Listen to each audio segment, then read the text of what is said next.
Hey SB fam, welcome back to the channel. It's me, Bella the Steak and Butter Gal. I hope you all are having an amazing day. As always, drop a comment down below. Let me know how you all are doing so far. And feel free to connect with me on Instagram at Steak and Butter Gal for even more carnivore content, tips, tricks, and recipes. So I cannot wait to share with you all my observations with quitting coffee. It's been exactly 20 days of zero coffee, zero caffeine.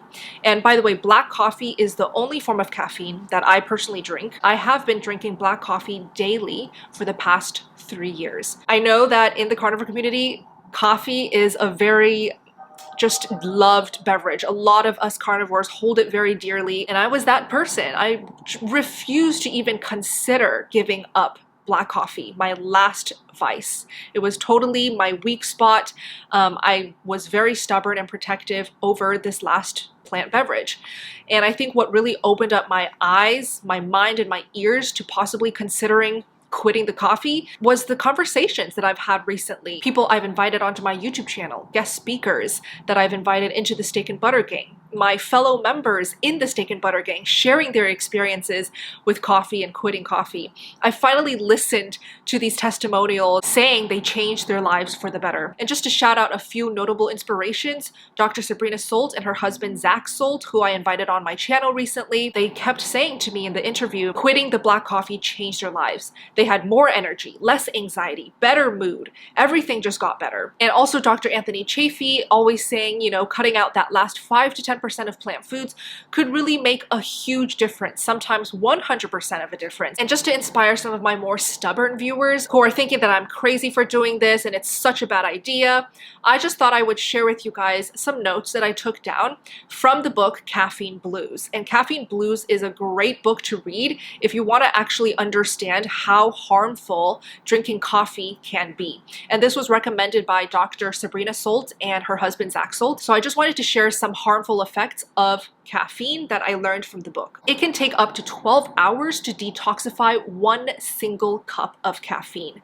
So when I read that, I can't help but wonder, so exactly what does my body have to do and how hard does it have to work to detoxify and get rid of this 1 single cup of caffeine? And I'm drinking 1 cup every single day for the past 3 years. And the way that I take caffeine is just 1 espresso shot, and I drink it once a day. I dilute it with a lot of water and ice, but it is 1 every single day. So I just can't help but imagine exactly how hard my body has to work to detoxify that day after day after day after day. Second thing is caffeine puts your body into stress. A single 250 milligram dose of caffeine, which is the equivalent of about 2.5 6-ounce cups of coffee, has been shown to increase levels of the stress hormone epinephrine, adrenaline, by over 200%. Caffeine does not give you energy. It stimulates your nervous system and adrenals, and that is not energy. That's stress.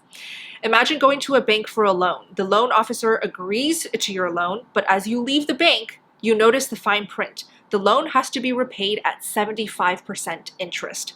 The energy that you think you get from caffeine is really just a loan from the adrenals and the liver, and the interest you have to pay is very high. So when I read information about that, I started realizing, you know, my body is not actually feeling energetic from caffeine or the black coffee that I drink. In fact, it's paying double times over just to afford that single fleeting moment of maybe euphoria or a little bit more energy, a little bit more adrenaline. It has to pay back for all of that effort. Who knows what type of effect it's making on my body long term. The book also covers in detail how caffeine can disrupt sleep, deplete minerals in your body, and prevent absorption of iron. So all of this information that I read from the book just intrigued me even more to just give it up and see what happens. So I'll link the book down below in the description box if you guys are interested in reading it.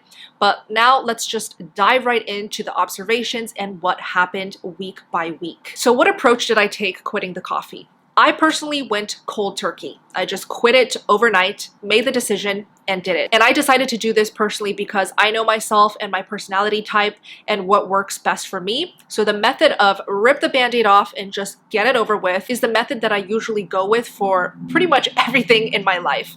So I went off it cold turkey. So for me, the absolute biggest withdrawal symptom was the headaches.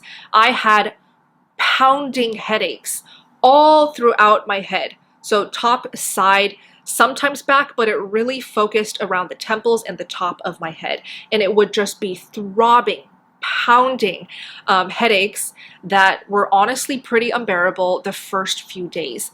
These headaches lasted a total of 7 days. 7 days. And just knowing that and realizing that for me it lasted a whole week just goes to show how deeply addicted I was to this substance, to this beverage. So the first week, day 1 to 7, I just kept having headaches. It definitely affected my focus. It affected my motivation, my mood. I mean, when you're having pain all day, every day, and days on end, you're not able to just be happy and to be productive at your work, to have a good time with your boyfriend, to go out on walks with your dog. Definitely messed with my whole routine and my quality of life. But I really just kept reminding myself, this is not going to last forever. It's really just a few days of pain and suffering and withdrawals. And I know for a fact, once the headaches go away, I will feel so much better. The physical pain, I would say, was just really annoying because it's just unending throbbing and pulsating of my head nonstop. Other notable observations from week 1 was I felt a change in my appetite. I just wasn't as hungry. And I think that's also because I was in pain. I wasn't feeling my best. It almost felt like I was kind of going through a light cold with just major headaches. I didn't feel very energetic either. When I woke up in the morning, I honestly felt just in pain, drowsy, and tired.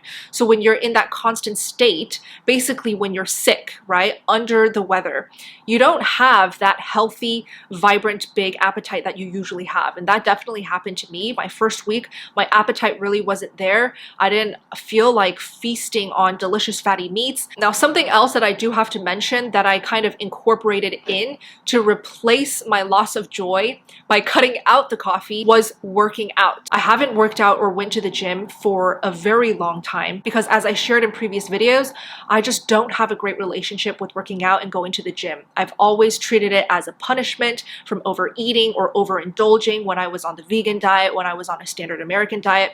But for some reason, this week 1 of quitting coffee and also bringing in some nice workouts worked really well for me. I almost started seeing working out as my new source of joy in replacement of no longer having that daily cup of joe. So that's something that maybe, may have skewed my results or made my experience different from others, but that could have also contributed to the intensity and the length of my headaches. But I was willing to put up with it because I really just wanted to do something that made me feel empowered, that made me feel strong, and that gave me that hit of dopamine and adrenaline, which I definitely got after every single workout that I did. So shout out to my boyfriend Steak and Butter guy for training me. Week 1, most notable observations was the headaches, which lasted for 7 days for me. And the first 5 days were the absolute worst. It was just pounding, throbbing, almost unbearable sometimes. I kept myself busy, which really helped me tolerate those headaches. And I do have a very high pain threshold, so it wasn't something that was like, had to put me out of commission and I had to just stay in bed all day. I did not end up taking any painkillers, by the way, and I'm feeling very proud of myself for that. Thinking back, no painkillers necessary, didn't take any Advil or Tylenol. I really just stayed hydrated. Oh, and another thing that really helped me not miss the caffeine so much was replacing it with sparkling water. And I really treated myself to my all-time favorite sparkling water. Gerolsteiner is the brand. I get it from Whole Foods every day. I really treated myself, and I always had plenty of Gerolsteiner ready in the fridge to enjoy, and I would just sip on that anytime I felt like sipping or wanting black coffee. So that was kind of like my replacement for my addiction to coffee, was a delicious cup of chilled sparkling water from Gerolsteiner. And I'm still enjoying that to this day, by the way. It really was a lifesaver, just having like something to reach for and something to sip on any time. Now, I would love to know, do you love the taste of black coffee? Or do you drink black coffee for how it makes you feel? For me personally, I love black coffee because I truly love the aroma, the taste, the flavor of black coffee, of really good high quality black coffee. So I personally drank it for the past 3 years because of the taste, and I just love the flavor. So I'm really curious to know for my coffee drinkers, or maybe ex-coffee drinkers, why did you drink it, or why do you love drinking coffee? Now let's move into week 2 of no coffee and no caffeine. This is day 7 to about day 14. I compiled all of the observations and notable things that happened. So the biggest things that happened during this week 2 was mostly like the mental withdrawal symptoms that I had to go through, especially feeling drowsy and very unmotivated to the point where I was like, who am I? I literally thought taking away the coffee revealed who I truly was during the second week. And it really kind of tripped me up because it felt discouraging to feel like this, to feel so unmotivated, to feel like I didn't want to honestly get out of bed and just stay in bed. And this wasn't because I was physically uncomfortable, like the headaches. Not even the terrible headaches could put me out of commission where I didn't want to get out of bed. But week 2 was where I literally felt so discouraged, so unmotivated, tired, and drowsy, where I honestly did not want to get out of bed. That was tough. I love the feeling of having that boost of energy, the motivation, and that drive to just get things done, to do things that I love. It was really the mental symptoms that hit hard during week 2. The headaches were gone, but it was almost like it was completely replaced by this mental drowsiness and lack of drive. Now, during week 2, I also needed more sleep than usual. I went from sleeping around 8 hours per day to now needing at least 9 hours. And there were days where I just stayed in bed and slept up to 10, 11 hours because I needed it. Like, I felt that urge to keep sleeping. That was also kind of discouraging for me because, you know, I usually feel so refreshed and well rested after 8 hours. I start my day, and having to feel like that every single morning where either, wow, I don't feel encouraged or driven or inspired. It was very difficult. Not great. Not a great feeling at all. The need for more sleep makes sense to me a lot because of what I referred to from caffeine blues earlier. Drinking coffee is a stressor for your body. It puts stress on your adrenals. It stresses your body out in general. So when you take out the coffee, your body is finally going to have that chance to catch up, to repair whatever damage was done to adrenals, thyroid, hormones. So I definitely felt that especially strong during week 2. It was almost like recovery week where my body was paying for the damage. It was really repairing and fixing up whatever damage that daily cup of coffee I've had the past 3 years was doing to my body and to my mind. Now, I did continue to do those workouts with Steak and Butter Guy, and I think week 2 was when I really leaned on the workouts. I know it seems almost contradictory that during the week where I felt the drowsiest and the most unmotivated was the week where I really leaned on working out and moving more. But for me, I just really needed it. Whenever I woke up in the morning and I was like, wow, I feel so unmotivated and discouraged and tired, I literally turned to Steak and Butter Guy and was like, you know what? I think what will really make me feel a little better and a little bit more empowered is if we get in a workout together. And shout out to Steak and Butter Guy because he was by my side every step of the way, every single day, every moment where I wanted to give up, and every time where I was like, this can't be possible. Like, I can't do this if I feel like this the rest of the time. And just having those conversations with myself, he was always there to cheer me on, to tell me that it's not going to be forever, to tell me that I already came this far and let's just keep going together as a team. Mind you, he's still drinking coffee, by the way. So that was another temptation. You know, I still smelled those aromas of black coffee every single morning. I watched him drink it. It was definitely very tempting, and it was a true test. Every single time I finished a workout, I felt better. Like, I just felt stronger, more empowered, and my brain kind of woke up a little bit more every single time. So I have to say, working out was a saving grace during week 2 of suffering from the mental withdrawal symptoms. If you're new to the carnivore diet and you are experiencing symptoms like headaches, low energy, fatigue, or muscle cramping, it could be a sign that you are not having in enough electrolytes. So you can either salt all of your carnivore meals a little bit heavier or lean on electrolytes like this one from Element. This is very high quality, and I really recommend the raw unflavored version because it is free of stevia, flavorings, and all types of dyes. It is literally just sodium, potassium, and magnesium measured out for you in the right quantities. Each of the packets look like this. They're very nice and convenient for you to take on the go anywhere you go. If you guys would like a free sample pack with any purchase, you can go to the URL shown on the screen, drinklmnt.com/SBGAL, or click the links down below in the description box. Speaking of working out, did I have a lot of soreness from working out? I was actually surprised that I didn't feel as sore as I thought I would, especially the intensity that some of those workouts were.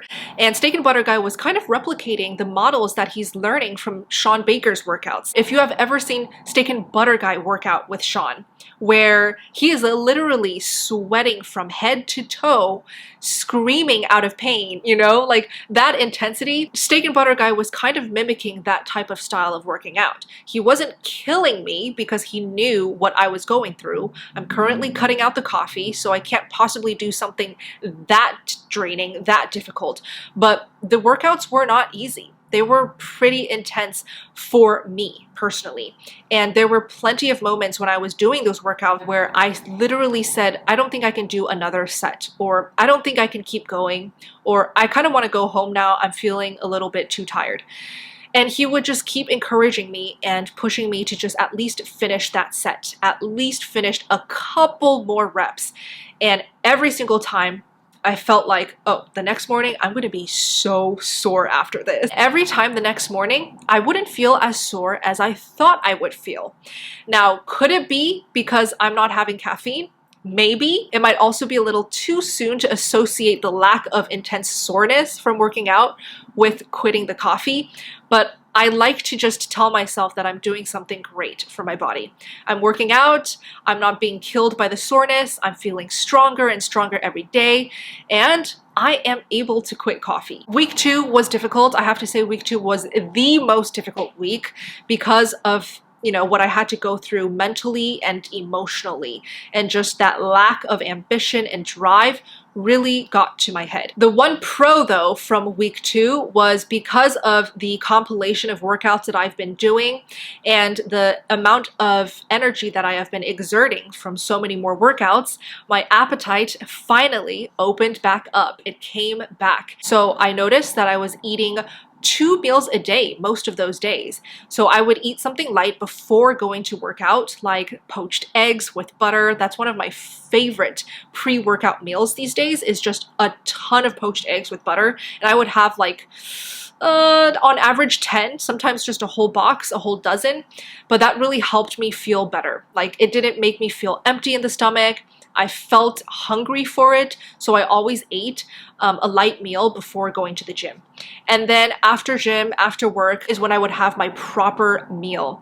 So you can call it 2 meals a day, or maybe 1 meal a day with a snack earlier in the day, but I still leaned on tons of fat. I kept eating the butter. I was still eating just as much butter as I wanted because my body craved for the butter. So there were no changes in my needs for fat or protein. I still needed my fatty steaks, my flank and short ribs, still enjoyed snacking on cold butter when I wanted to, and I always added cold butter to my steak meals and to every carnivore meal that I did eat when I properly ate that meal early evening. And now we have arrived to week 3 of no coffee, no caffeine, which is where I am at right now. I'm currently wrapping up week 3. From this past week's experience, I definitely cannot say that I have experienced any life-changing or amazing pros, benefits, or changes at all. Mentally, physically, emotionally, I feel inferior to how I felt drinking 1 cup of coffee on carnivore every single day.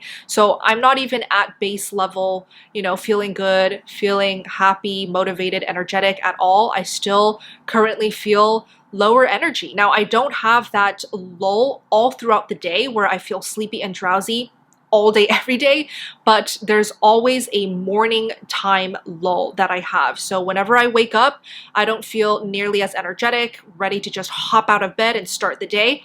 I have a lull.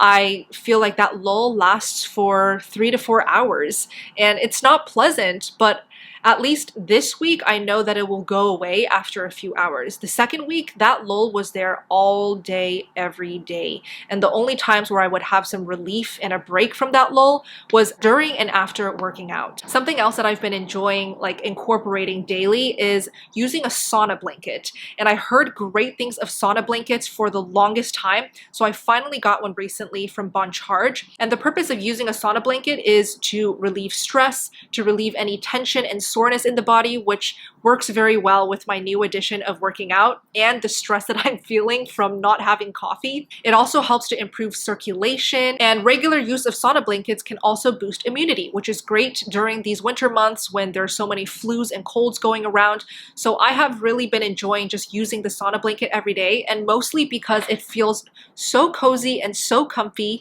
It can be really chilly here in Seattle. So when coming back from the gym and being outside, I go into the sauna blanket and I just immediately feel relaxed, warm, and cozy. If you guys are interested in checking out this ButcherBox sauna blanket, I'll make sure to link it down below in the description box, including my 20% off discount code SBGAL. Besides that morning phase of feeling a bit drowsy, having a lull, when it does go away, I do notice that I'm more level-headed. I'm not as itching to do everything and all of the tasks all at once, which is kind of my natural state. And I do like that natural state. So I'm hoping that it will come back, but in a more reasonable fashion. But I definitely feel calmer. I feel like I just naturally take things at a slower pace, which is fine because it's not like I'm not getting any work done.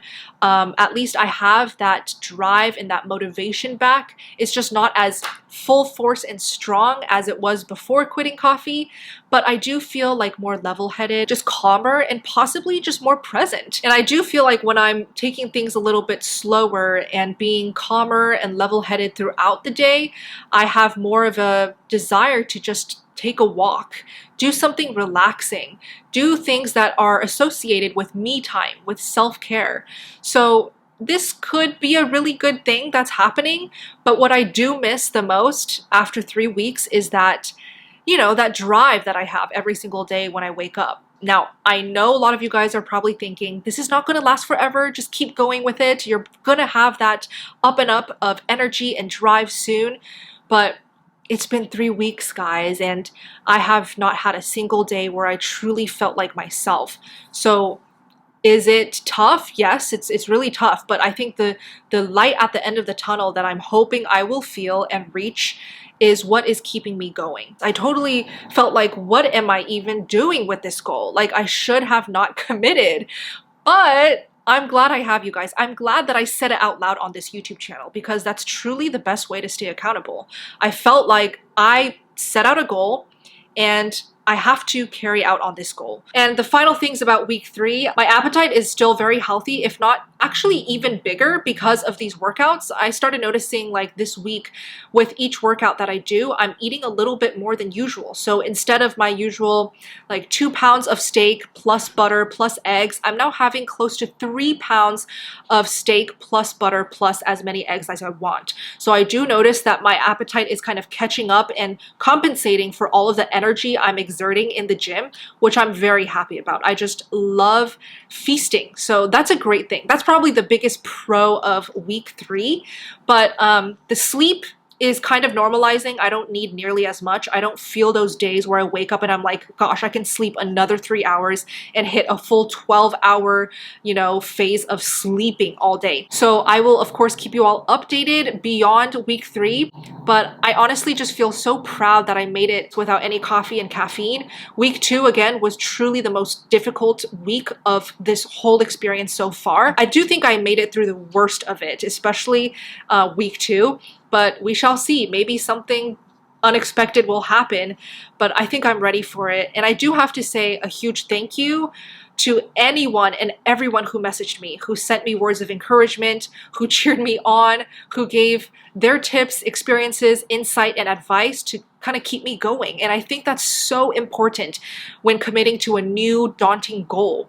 I hesitated to do this goal for the past like 2 years.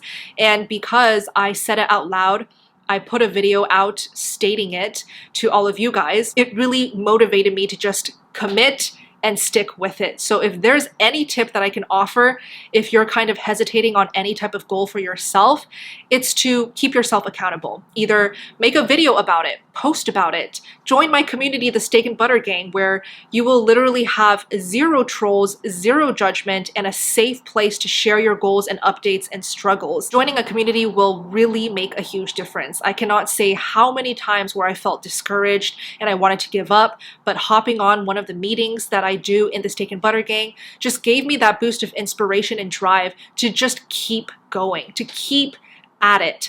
And I think that's so important with, sticking with any type of goal. It's just not easy. So when you have a community to back you up and a whole team of coaches to help you troubleshoot, answer your questions, tell you that you're not crazy for feeling the things that you're feeling, is really key to reaching those goals and to thriving on a lifestyle like the carnivore diet. So if you're interested in joining a happy, non-judgmental, safe community where you can share your goals, share your troubles, and stay accountable, the Steak and Butter Gang is here for you to join anytime, any day throughout the year. And I host 30-day carnivore challenges within the gang every single month, so that there are live Zoom calls that you can hop on, so that you can work live and in person with my team of carnivore coaches, and so you can stay inspired from the best carnivore experts and doctors in the community. So for the upcoming month, February, the carnivore challenge will feature some amazing carnivores, and it's going to include Dr. Ken Berry, Dr. Elizabeth Bright, Dr. Jamie Seaman, and Ben Azadi. And you will be able to submit all of your questions for these amazing experts. If you're watching this in the future and you want to know more details and who the guest speakers are month after month, you can just go to sbgmeetup.com, shown on the screen, for more details and to directly sign up no matter what month you watch this video. I'll also make sure to link the links down below in the description box for you guys to click. So those are all the major updates that I wanted to share with you guys. I honestly do not know what to expect in the week and weeks to come, but if you want me to keep updating you on how I feel and what I've noticed from this no coffee, no caffeine experiment for myself, let me know down in the comments. And if you have any insight, anything you'd like to share with me about quitting coffee, feel free to share it down below in the comments. I honestly feel so encouraged reading all of your comments and DMs, and I want to say again that I appreciate your support through all of this so much. So I made it through day 20. Let's hope I make it through 20 more days at least. So thank you all so much for watching the video. Again, if you want to connect with me further and follow along my daily updates, feel free to follow me on Instagram at Steak and Butter Gal for even more. I will see you all in my next video. Have a beautiful, meat-fueled rest of your day. SBG out.